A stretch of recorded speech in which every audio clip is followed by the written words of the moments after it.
धतूरे चलने लगे हैं कि जहां देखो तहां देवी खेलने लगती हैं। किसी को काली आ रही है, किसी को दुर्गा आ रही है, किसी को कोई देवी आ रही है, किसी को बजरंगबली आ रहा है, किसी को कुछ भी, शंकर जी आ रहे हैं, कुछ भी हो रहा है आज के समय में।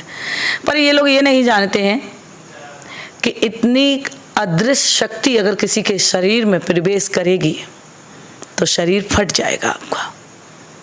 जिसने सारी दुनिया को रचा है वो आपके शरीर में आ सकता है? नहीं आ सकता है।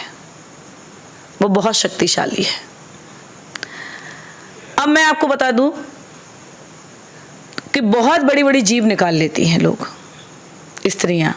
काली आ गई, काली आ गई, काली आ गई। 2 कनपटी में 2 मिला के सारी काली दूर भग जाएंगी।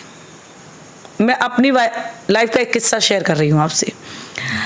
आज से लगभग 30 साल पहले की बात है। मैं कहीं जा रही थी, मुझे किसी ने बताया कि तुम यहाँ हो, तुम्हारे घर में तो किसी बहू के ऊपर कोई देवी आ गई है। मैंने कहा अच्छा, देखती हूँ चल के। मैं वहाँ पहुँची तो सारे बच्चे बाहर खड़े, मेरे भी दोनों बच्चे बाहर खड़े। मैं तो सभी बच्चे मुझसे चिपट कर रोने लगे, लिपट कर। मैंने कहा क्या हुआ? कहने लगे चाची को पता नहीं क्या हो गया। अंदर पहुंची तो मेरी सासू माँ पलंग पर बैठी हुई थी अलग, और मेरी देवरानी को जो चुड़ैल भूत जो भी आई थी, जो भी काली देवी जो भी आई थी, मुझे पता नहीं क्या आई थी। मैं जैसे ही पास पहुंची तो मैंने कहा क्या हुआ, क्या ड्रामा है ये? तो उसने मुझे छूटते ही गाली दी। अच्छा, मुझे गाली दी? जैसे ही उसने गाली दी तो मैंने एक कनपटी में मारा, तो थोड़ा सा और उसने ताव दिखाया और गलत तरीके से बोली। मैंने एक दूसरा भी उसके थप्पड़ जड़ दिया। गायब। चुड़ैल था, भूत था, भूतनी थी, जो भी थी, 30 साल में मेरे सामने कभी नहीं आई। वो कभी नहीं आई, तुरंत सही हो गई। फिर मैंने बोला मैंने तुम्हें थोड़ी ना मारा, जो भूत था ना तुम्हारे ऊपर मैंने उसको मारा है, उसको मारा, तुम्हें नहीं मारा है। क्योंकि वो तुरंत बोलती मुझे क्यों मारा तुमने? तो मैंने कहा तुम्हें नहीं मारा है, मैंने उस भूत को मारा जो तुम्हें परेशान कर रहा था, जो पूरे परिवार को परेशान कर रहा था, जो सासू माँ को परेशान कर रहा था, जो अम्मा बैठी है ना, ये कुछ नहीं बोल पा रही, इनको परेशान कर रहा था, बच्चों को परेशान कर रहा था, जो बाहर रो रहे थे खड़े हुए। कभी कभी क्या है, पूरा धाक जमाने के लिए, परिवार पर अपनी पकड़ बनाने के लिए, परिवार को डराने के लिए कुछ महिलाएं ऐसा करती हैं। एक आदत हो जाती है इनको ऐसा करने की। एक बार शर्म खुल गई, वो किसी भी तरीके से लोगों के सामने आ सकती है। अब मैं जैसे कहूँ, एक सिंगर के लिए क्या होता है, सबसे पहले सांस का रियाज कैसे होगा?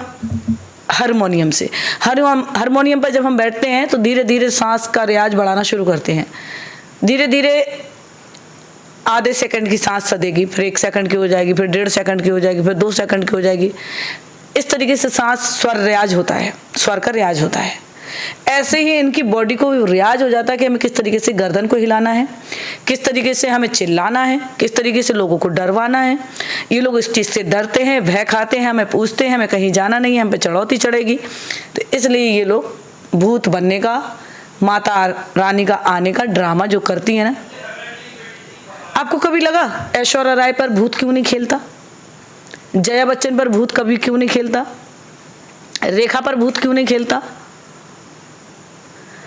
गरीब लोगों पर भूत क्यों खेलता है? गरीब महिलाओं पर भूत क्यों खेलता है? माता रानी क्यों खेलती हैं? मानसिकता जो है ना, वो मानसिक रोग को पहचान दिलाती है। मानसिक रोगी होता है, वो अपने आप को बताता है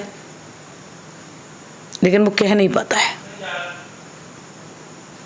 अभी एक गांव में ऐसा हुआ है, 111 कलश उन्होंने अपने पेट पर रखे। कहते हैं पूरा परिवार सुखी रहे, माँ सुखी रहे, गांव सुखी रहे, हमने इसलिए कलश रखे। भैया पहले तुम तो सुखी हो जाओ, पहले इतना कमाओ कि तुम्हें से किसी से तुम्हें मांगने ना पड़े, पहले इतने तो स्वस्थ हो जाओ कि तुम्हें किसी का सहारा ना लेना पड़े। कौन सी माँ जगदम्बा आकर कहती है कि तुम मेरे लिए ऐसा करो? अगर व्रत करना है तो सबके लिए सेवा भाव का व्रत रखो। कहाँ कहाँ की बात रखूं? वीडियो अच्छी लगे तो शेयर जरूर कीजिएगा।